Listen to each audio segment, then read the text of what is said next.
your interest, right? Your interest, you getting your commission and the business. You don't care about the customer. That becomes really obvious from a customer standpoint because they'll see it through the relationship building element, whether you do this or not. And that could either lead to lost sales, Jason, or it definitely won't lead to recommendations and referrals all along, right? So we always say on these calls that the goal of doing a sales process is to look after your clients. You focus on their needs and wants and problems. The consequence of doing that is business. Okay. So the problem with when you just focus on your own interests, you don't see any of that. You can't see past your nose, as we say. And the consequence, Jason, when you do all this, right? The things I see, what I see are the number one is it's a lack of trust. You don't build trust with your clients when you don't focus on rapport. And we'll come on to how we build rapport in a few minutes, but I think it's important to get the impact of this off the table first because the consequences are huge, right? The other one, Jason, for me, is the missed opportunities. When you don't build rapport, you're not uncovering their needs or pain points because it's not a focus of yours. You're just looking for the sale. And then when you fail to understand their challenges fully, it makes it challenging to put you into position to fix their issues, right? So that's a big issue for me. Another one is then when you get to sale, Jason, is that it's limited referrals and recommendations. So they're the things I see, Jason. What is the stuff that you see in the marketplace? But I also see is lost connections as well. So you built the relationship up, but then there's no follow-up to make sure that relationship goes up and beyond where it initially started. So once you get rapport, once you get the relationship going, which is core element, how can you build on that? And then when things go wrong with that relationship, how can you repair that relationship? But also old customers as well.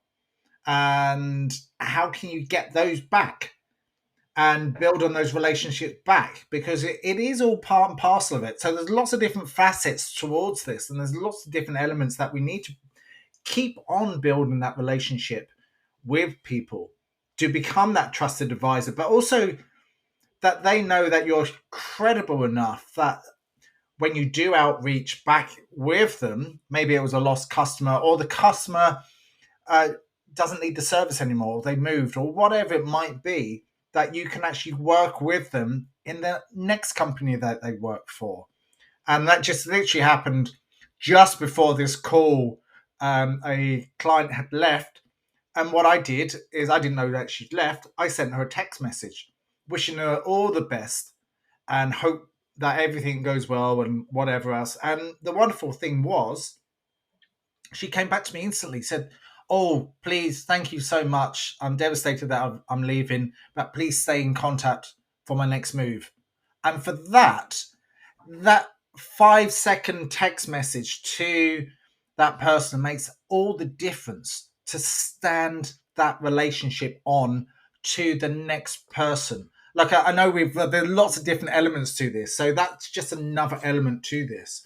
And it's one of my core things that I have to do in all of my strategies is that personal and personable connection, that human connection with that other person, which is absolutely core, because we know that people like themselves. So how can you do that? What is the core things that you need to do to be likable? And that's one of the core things of the Robert Cialdini laws of influence and persuasion, is to obviously make sure that it's positive, make sure that it's done with the right motivation. But again, likability is one of the core things that will help you and enable you to drive trust with that other person, your client, in that initial moment. Yeah, and that's it, Jason, because here's the thing.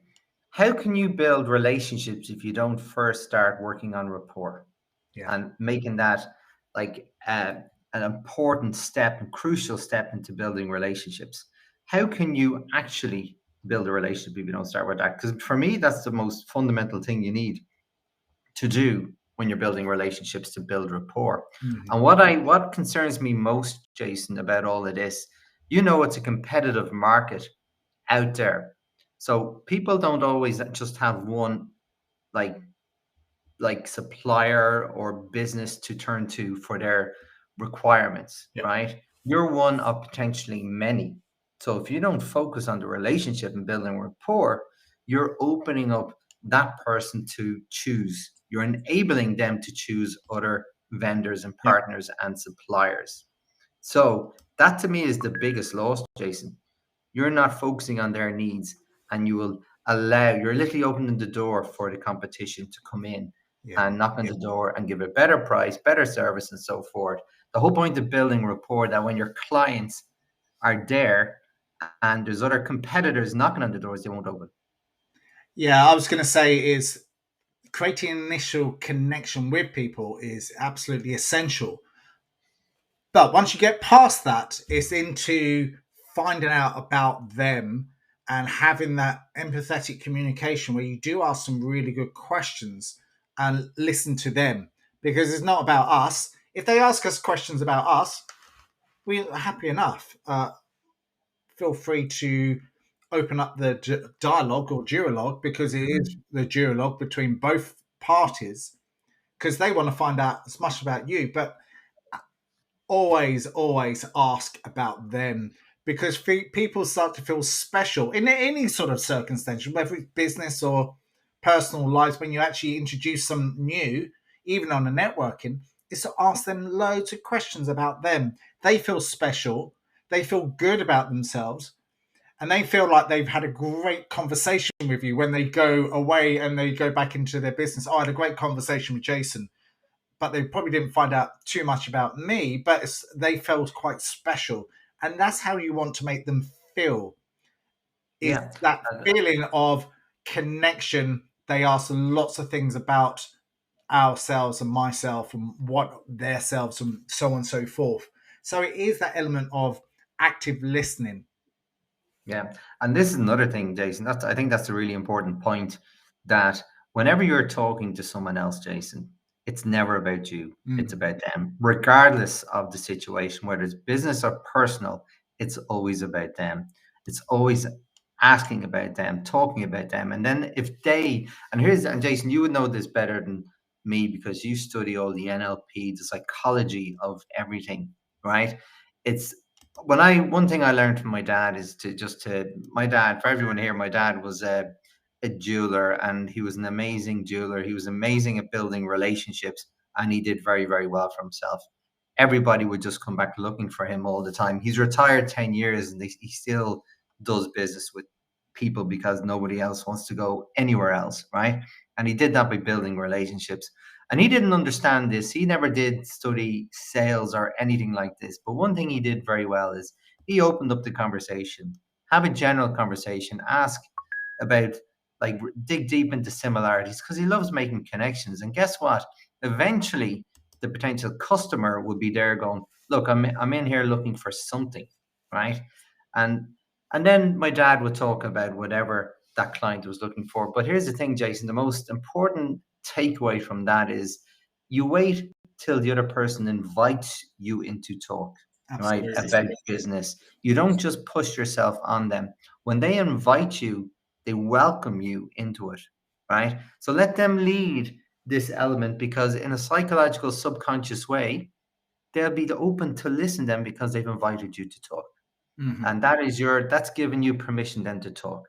I think that's really important. And again, I say this not just for sales, but for any situation. When you're communicating or collaborating or building relationships, it's never about you, it's about them.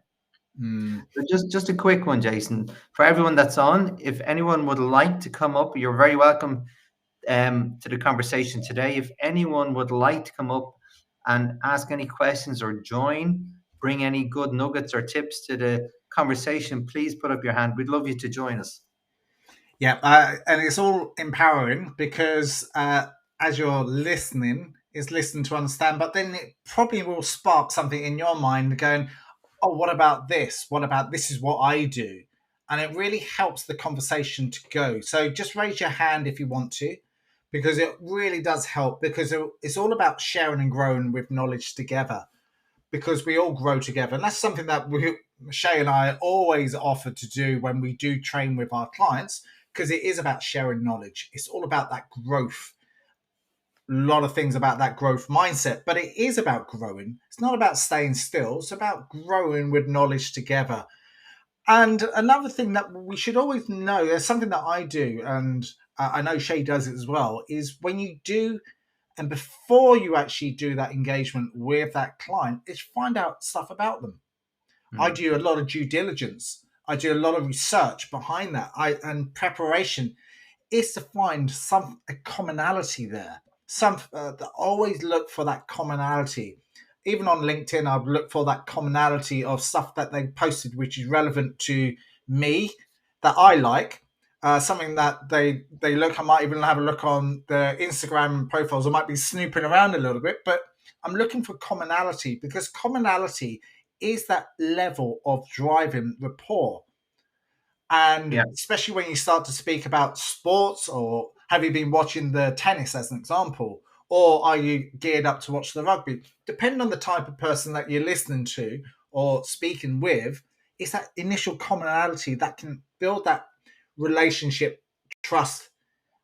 And remember to always write that down and put that into your CRM, because that's a really good reminder for you. Oh, they're into tennis. Ah, excellent. So next year I will send them something regards to tennis, or some tickets to a tennis match, or something like that, or remind them in September that the World Rugby Cup is on, and so on and so forth. That type of thing, just to build the commonality between two people.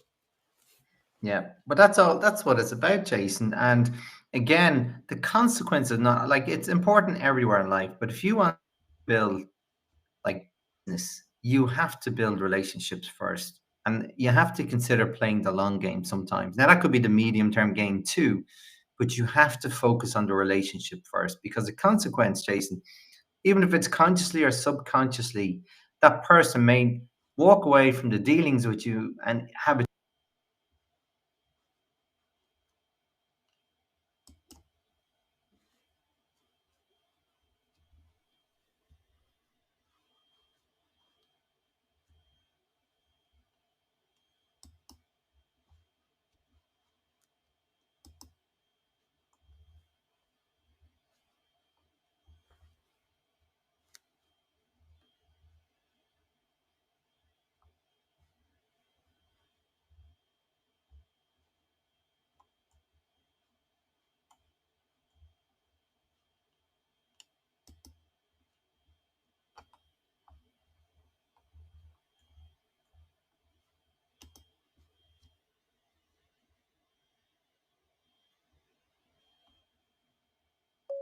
soft and system side to sales all the time.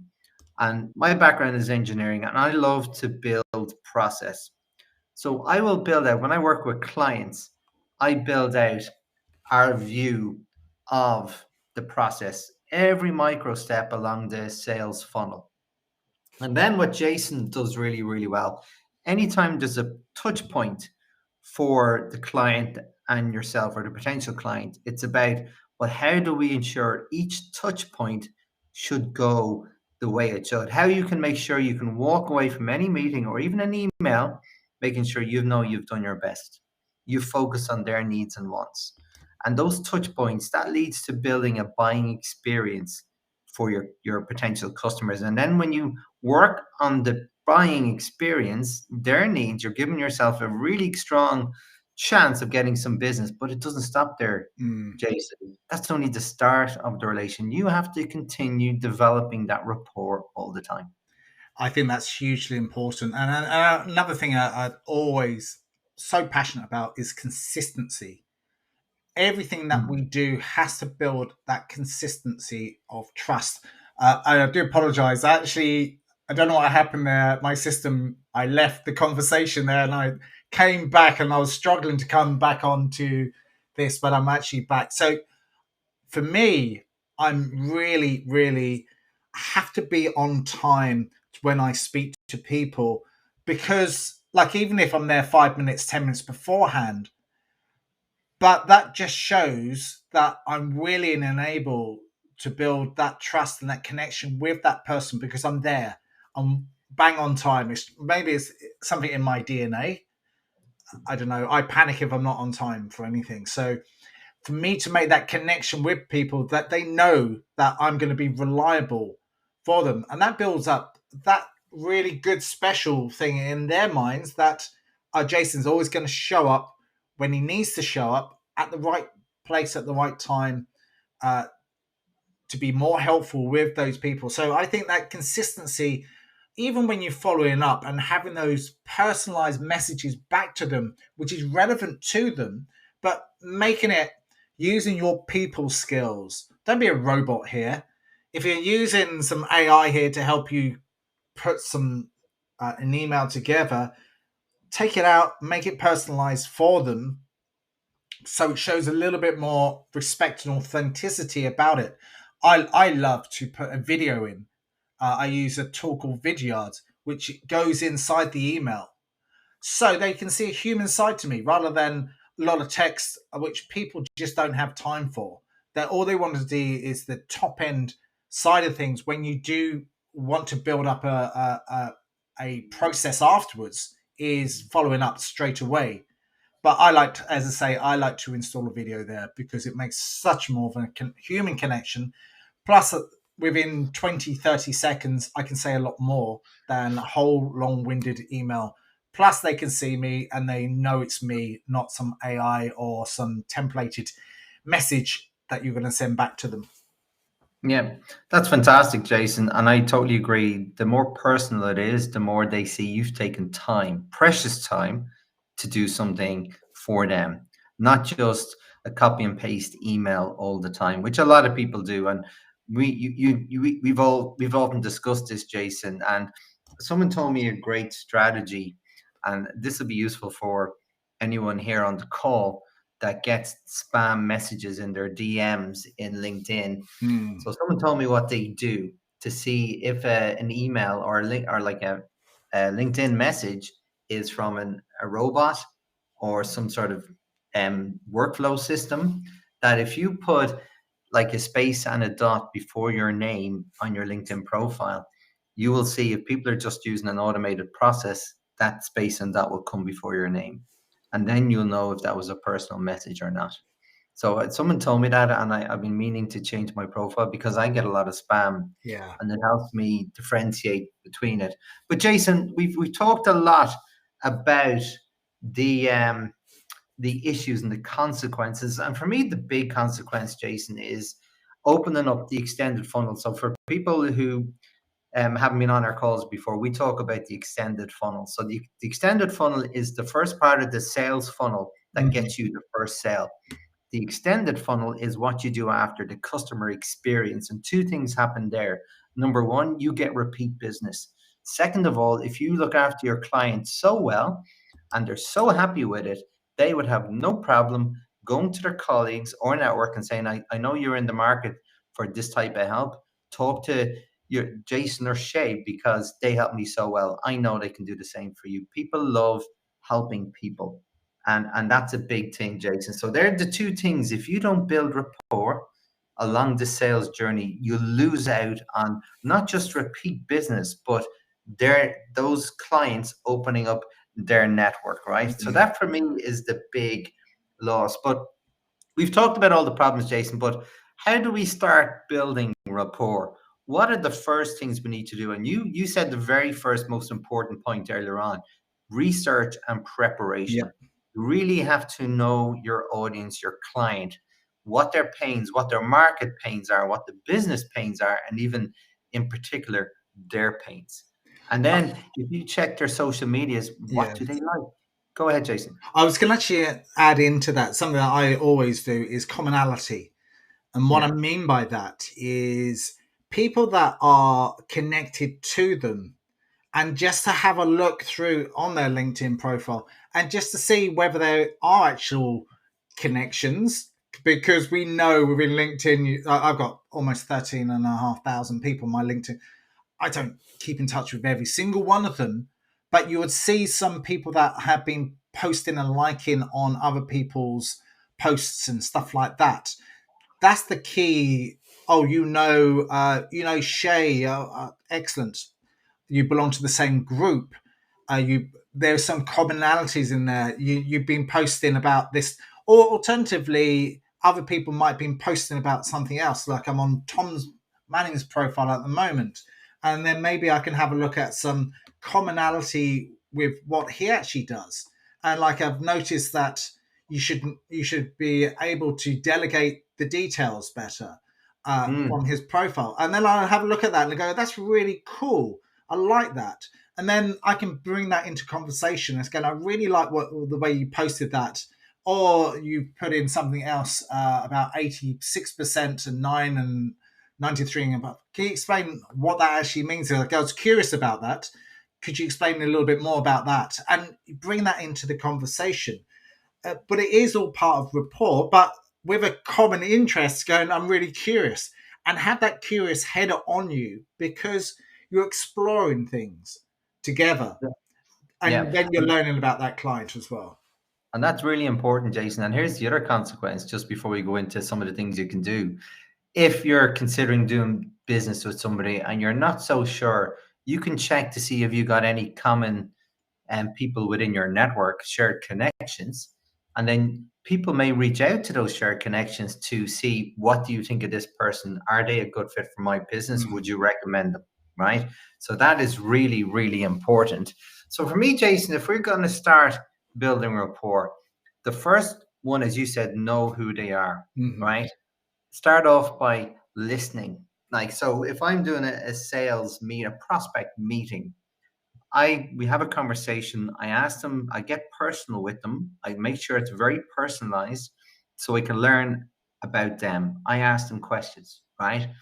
And then I actively listen, Jason. I don't just listen. I make sure they know I'm listening. And the active listening, for those people who are not familiar with it, it's a combination of not just listening, making sure you demonstrate to the person you're talking to that you are listening, and that's to do with your body language, your non-verbal communication, but also then by getting clarity by asking questions. So active listening is not just listening, it's asking questions and making them feel, to your point, Jason, make them feel important and special. And I believe active listening is a superpower. If you start with that alone, you'll go a long way to building rapport. Because then, and what I like to say, Jason, when people ask me, so tell me a bit about yourself, Shay, then I will say something like, well, what I propose, I'd love to. What I propose is I'm going to share a little bit about me, but then I want to learn more about you, your pain points, where you are, your goals, your missions.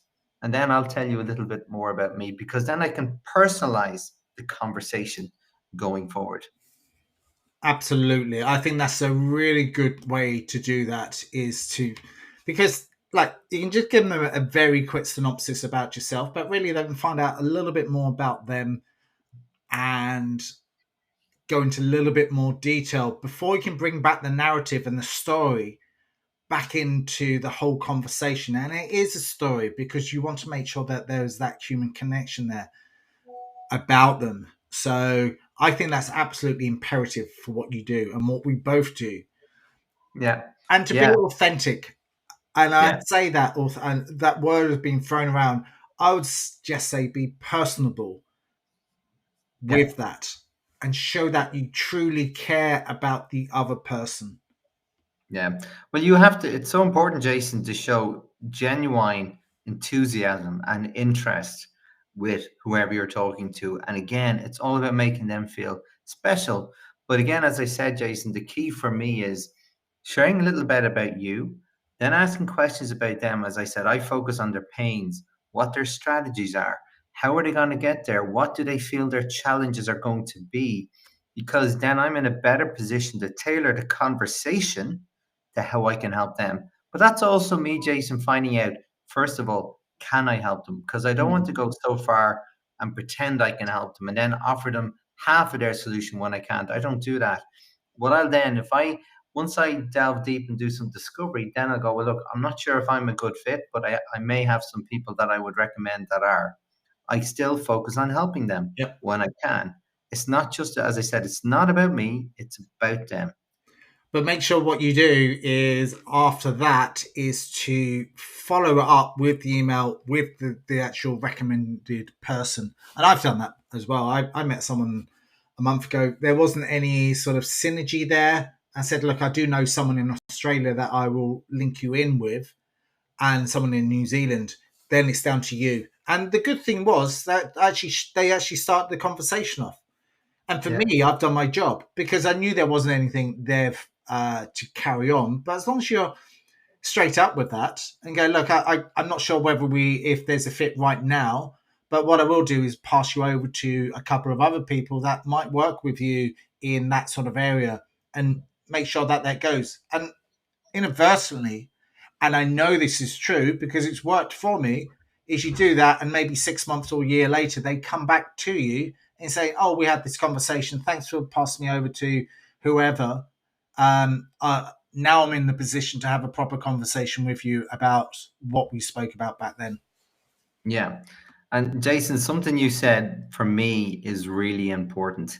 When you're meeting people, whatever in a networking environment, situation, or whether you say you can help, if you say you're going to do something, Jason, the key and the most important part is to follow up and commit to doing that, Yep. what you said you would. Because again, Jason, if you're not doing that, if you meet someone in a networking environment, there may be a chance that you could be doing business or potential business. You want to make sure they see you as the follow up person or the follow through person as well. And I think that's a really important call out because, again, it's all about building relationships. Even if you can't get to sale, you're building your network. And eventually, if you build a good relationship, their network will become your network over time. Absolutely. And again, it's playing the long game. So even if you don't get a sale, your focus should be on the relationship always, because that relation could lead to a network. And I cannot emphasize how many times this has happened to me where people know that they weren't in a position to give me business because either there wasn't the right time or it wasn't a good fit. But because they learned who I am over time, that they opened up their network to me. So again, focusing, I can't emphasize it enough to focus on building relationships when it comes to sale. And that first point is all about rapport, building that rapport from the beginning and evolving it and making it better and making the relationships better all the time. Absolutely. I think that's absolutely core to all success. And we have to, and something you just said there, thinking of it for the long term, because people will know when it's for the long term because there's an invested process there and it's a collaborative approach. Because once you get that collaboration in there, there's an invested interest in both parties and they both like that. And we've both done that, Shay, and it's to keep that collaboration going forward, to build and nurture that relationship going on. And there's other things you can do up and beyond that, but I think we're probably running out of time to explore any more to this, but there's such a huge topic just on this. Yeah. So Jason, and I agree, we could talk about this for a long time because it's not just, this goes far beyond sales, what we're talking about today, right? So, but Jason, we're actually up on time now, right? So first of all, everyone, thanks for tuning in and thanks for listening. Should you have any questions after this call, feel free to reach out to myself and Jason or Jason. And Jason, so as we always do, one final comment. What's the first thing people should do or focus on? Research and prepare for the people that you're speaking with in all areas. That's pretty much it. I could ramble on about other things, but that's it. Yeah. No, that's fantastic, Jason. I totally agree. My one point to complement that, as I've said earlier on,